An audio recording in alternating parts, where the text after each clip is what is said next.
Guys आज होली है and Holi के दिन पर मैं ये वीडियो शूट कर रही हूँ और होली के दिन पर ही अपलोड भी कर दूंगी because I want you all to take this as a sign that चाहे कोई भी त्योहार हो, कुछ भी इवेंट हो, you have to do your work.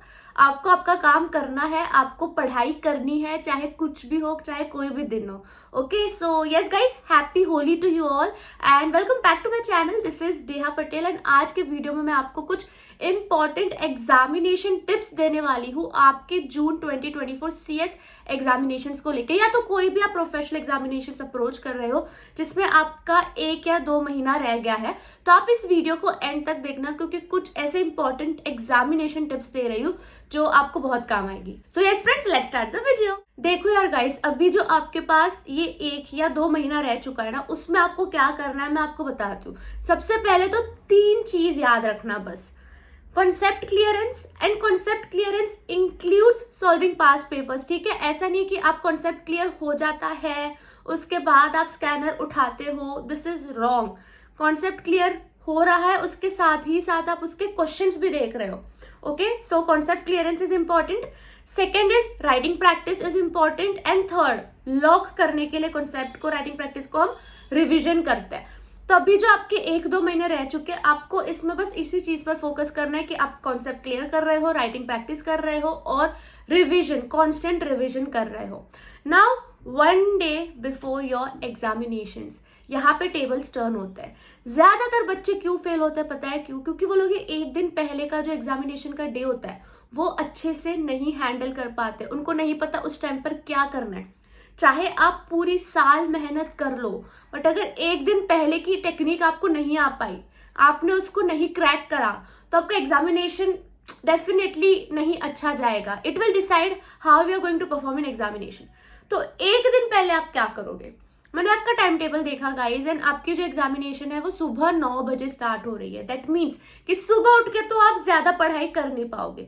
मुझे नहीं चाहिए कि आप सुबह 4 बजे उठो, 5 बजे उठो और पढ़ो और आधी नींद में पेपर अटेम्प्ट करो। मुझे तो ये बिल्कुल नहीं चाहिए। आपको पेपर अटेम्प्ट के टाइम पर 100% एफिशिएंसी मेंटेन करनी है। तो आप ऐसा नहीं कर सकते कि आप सुबह उठ के पढ़ोगे।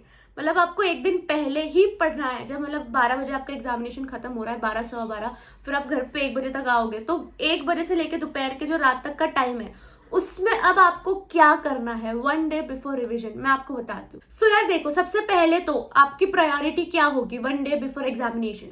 वो चैप्टर्स कंप्लीट करने की जो बहुत ही ज्यादा डिफिकल्ट है, लेंदी है, कॉम्प्लेक्स है और जिसका वेटेज एग्जामिनेशन में मार्क्स का ज्यादा है। तो पहली प्रायोरिटी होगी वैसे चैप्टर्स को कंप्लीट करो, डिफिकल्ट चैप्टर्स को कंप्लीट करो एंड देन आप इजी चैप्टर्स पे ध्यान दोगे। ठीक है, इस रूल को याद रखना, इस सीक्वेंस को याद रखना। पहले डिफिकल्ट कंप्लीट करना है, फिर इजी कंप्लीट करना है। जिसमें ज्यादा मार्क्स आने वाले हैं पहले वो चैप्टर्स कंप्लीट करोगे, फिर इजी चैप्टर्स को कंप्लीट करोगे। एंड यार 1 दिन पहले आपके पास टाइम नहीं होगा कि आप पूरा मॉड्यूल रिवाइज करोगे, पूरा स्कैनर पढ़ोगे, नहीं। तो स्कैनर तो करना है ना, स्कैनर तो करना है। वो आप ऐसे नहीं कर सकते कि चल मैं नहीं करूंगा, बट कौन सा करोगे? जिसमें आपने स्टार मार्क किया होगा वो क्वेश्चन स्कैनर के करो जो बहुत इंपॉर्टेंट है। वो स्टार मार्क आप कब करोगे? अभी जब आपके पास 1-2 महीने बच्चे हैं। You have to prepare now कि आप वो 1 दिन पहले क्या करने वाले हो। तो जो भी आपको इंपॉर्टेंट लगता है उसको स्टार मार्क करते जाओ, हाईलाइट करते जाओ, ताकि 1 दिन पहले आप सिर्फ वही पढ़ो। पूरा नहीं पढ़ पाओगे और वो पढ़ने का कभी टारगेट भी मत रखो, बट जो इंपॉर्टेंट है, जो हाईलाइटेड है, जो स्टार मार्क है, वो मेक श्योर करना कि आपने पढ़ा हुआ है। तो सबसे पहले तो आप अपने नोट्स उठाओगे क्लासेस के 1 डे बिफोर एग्जामिनेशंस। अपने क्लासेस के नोट्स उठाओगे, वो कंप्लीट करोगे ताकि आपका कॉन्सेप्ट क्लियर हो जाएगा। फिर आप स्कैनर उठाओगे, जो स्टार मार्क किए हुए क्वेश्चंस है वो कंप्लीट करोगे। थोड़ा मॉड्यूल रीड करने का ट्राई करोगे जो भी आपने हाईलाइट किया हुआ है, ताकि यार आप मॉड्यूल का लैंग्वेज दोबारा याद कर सको। एंड राइटिंग प्रैक्टिस करोगे ना। राइटिंग प्रैक्टिस डजंट मीन कि आपको 10-10, 12-12 क्वेश्चंस लिखने। कोई एक क्वेश्चन भी अगर आप लिखने का टाइम निकाल पा रहे हो ना, वेरी गुड। ठीक है गाइस, तो सबसे पहला एग्जामिनेशन टिप मेरा यही रहेगा आपके लिए कि 1 डे बिफोर एग्जामिनेशन बहुत अच्छे से प्रिपेयर कर लो। एंड मैं इसमें इन डेप्थ वीडियो भी बाद में बनाऊंगी, बट अभी के लिए आप ये ध्यान रखो ताकि आप जो अब भी पढ़ाई करोगे 1-2 महीने में, वो ऐसी करो कि आप 1 दिन पहले वो इंपॉर्टेंट क्वेश्चंस को रिवाइज कर सको। Next, on the day of examination, यार यहाँ पे अगर आपने थोड़ी सी भी गलती कर दी ना, आप वो नहीं झेल पाओगे, आपकी छोटी सी भी mistake on the day of examination. You have to be very careful. Now आपका 9 बजे का एग्जामिनेशन है, तो मैं सजेस्ट करूंगी आधे घंटे पहले एग्जामिनेशन सेंटर पर पहुंच जाओ। 8:30 है तो 8:40 तक आप एग्जामिनेशन सेंटर पर पहुंच जाओ। एंड जो सारे बच्चे कर रहे होंगे, बुक रिवाइज कर रहे होंगे, पढ़ रहे होंगे, आपको कोई पढ़ने की जरूरत नहीं है। मैं हमेशा एडवाइस करती हूँ एग्जामिनेशन सेंटर पे बुक खोल के मत बैठ जाओ।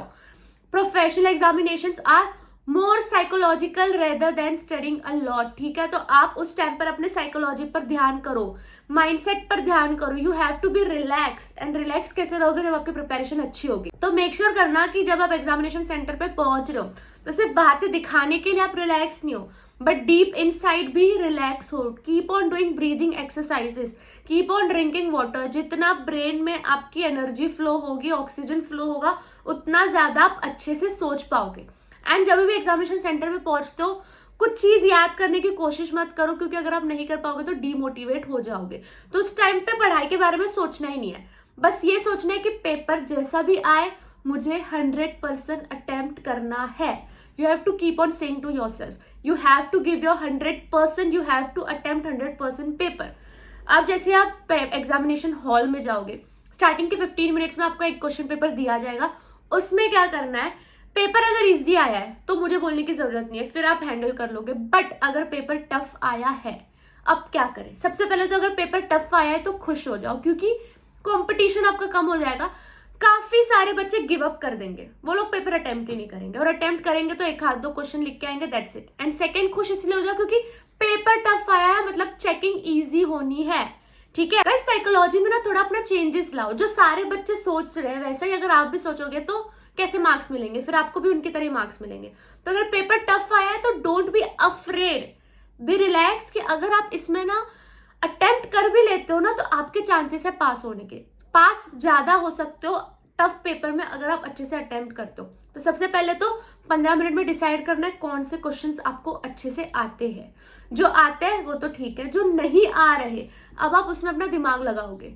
जितना भी 15 मिनट है उसमें सोच सकते हो, उतना सोचो कि यार इसमें मैं क्या लिख सकता हूँ, कौन सा कॉन्सेप्ट को मैं घुसा सकता हूँ इसमें, कौन से सेक्शन को ला सकता हूँ। कुछ तो लिखो, छोड़ के मत आओ। I am trying to say this a lot of times to you. कुछ तो लिख कर आओ, छोड़ के मत आओ गाइस, कुछ रिलेवेंट लिख कर आओ। एक एक मार्क्स भी मैटर करता है आपके एग्जामिनेशंस में, ठीक है। तो जैसे ही आपको आंसर शीट मिलेगी, जो भी आंसर आपको आता है पहले वो लिखना स्टार्ट करो, अच्छे से लिखो, ठीक है उसको। अब आप बोलोगे कि सीक्वेंस क्या रखे, तो समझो क्वेश्चन नंबर 1 है, अगर उसमें से आपको 5 भी नहीं आते तो डेफिनेटली आप क्वेश्चन नंबर 1 से स्टार्ट नहीं कर सकते, स्पेस छोड़ने का कोई मतलब ही नहीं बनता है। क्वेश्चन नंबर 2 से स्टार्ट करो, जिस क्वेश्चन का भी आपको ज्यादा आ रहा है क्वेश्चंस वो लिखो। क्वेश्चन नंबर 2 से आया तो क्वेश्चन नंबर 2 का लिखो। बट क्वेश्चन नंबर 2 के अंदर फिर जो भी आपको 4 अटेम्प्ट करने वो आप अलग अलग जगह पे अटेम्प्ट नहीं कर सकते हो, फिर वो आपको एक ही साथ अटेम्प्ट करना है। तो समझो क्वेश्चन नंबर 2 में आपको 2 क्वेश्चन आ रहे हैं, तो बाकी 2 क्वेश्चन के लिए आप स्पेस छोड़ोगे और फिर आगे बढ़ोगे, ठीक है। इस हिसाब से डिसाइड करना। डजेंट मैटर अगर आप क्वेश्चन नंबर 3 पहले लिखते हो, 4 पहले लिखते हो, उससे कोई लेना देना नहीं है। बट जो भी क्वेश्चन लिख रहे हो उसके अंदर के सब क्वेश्चंस एक साथ होने चाहिए, that matters a lot. And next, blue pen, gel pen, black pen क्या यूज करना है? तो मैं यही एडवाइस करूंगी, जेल पेन अवॉइड करो, क्योंकि जेल पेन का इंक बहुत फैलता है एंड हम वो चांस नहीं ले सकते, इसलिए ब्लू पेन लिखो। और ब्लू पेन से लिखो, ब्लैक पेन से अंडरलाइन करो जो इंपॉर्टेंट है ना। आप बोलोगे क्या 2 पेन यूज कर सकते हैं? तो हम 2 पेन से राइटिंग तो नहीं कर रहे, हम राइटिंग तो सिर्फ ब्लू पेन से किए हैं, अंडरलाइन सिर्फ ब्लैक पेन से कर रहे हैं to highlight the important part. And ये मैं क्यों बोल रही हूँ, क्योंकि AIR 1 की मैंने कॉपी देखी थी, उसने इस तरीके से किया हुआ था जो मुझे भी बहुत अच्छा लगा था। तो आप लोग इस तरीके से कर सकते हो। थर्ड और लास्ट, यार भूल मत जाना अपना ID कार्ड लेकर आना, एडमिट कार्ड लेकर आना, हॉल टिकट लेकर आना, है ना। ये सारी चीजें पहले से प्रिंट करके अपने बैग में रख दो। स्टेशनरी आइटम्स, पानी का बॉटल, आप बिस्किट, चॉकलेट, ये सारी चीजें लेके जा सकते हो अगर आपको बहुत नर्वसनेस वाली फीलिंग आती है। और अगर आपके हाथ में बहुत स्वेटनेस होती है तो हैंकरचीफ कैरी करो, जब भी स्वेट हो हैंकरचीफ से पोंछ लो, दोबारा लिखो, हैंकरचीफ से पोंछ लो, दोबारा लिखो। Just don't use this as an excuse कि आप पेपर पूरा अटेम्प्ट नहीं कर पाए। एंड अगर आपको दिख रहा है आपके क्लास में कि जगह खाली है, फैन के नीचे वाली बेंच खाली है, कोई नहीं है, तो आप अपने मैम को रिक्वेस्ट भी कर सकते हो कि मैम वहाँ पे कोई नहीं है, क्या मैं बैठ सकती हूँ, क्योंकि मेरे हाथ में ये इश्यू है, ठीक है। और अगर आपका आज का पेपर अच्छा नहीं भी जाता तो जस्ट डोंट गिव अप कि मैं उस ग्रुप का दूसरा पेपर नहीं दूंगा क्योंकि मैं तो फेल होने वाला हूँ। ऐसी गलती मत करना गाइस, अटेम्प्ट करके आना, सब अटेम्प्ट कर आना। और पेपर यार कितना भी टफ हो, I am requesting you guys 100% attempt करके आओ, कुछ तो लिख कर आओ। सो यस गाइस, ये कुछ एग्जामिनेशन टिप्स थे जो आपको ध्यान रखने हैं इस टाइम पर। अच्छे से पढ़ाई करनी है, अच्छे से कॉन्सेप्ट क्लियर करने हैं, राइटिंग प्रैक्टिस करनी है।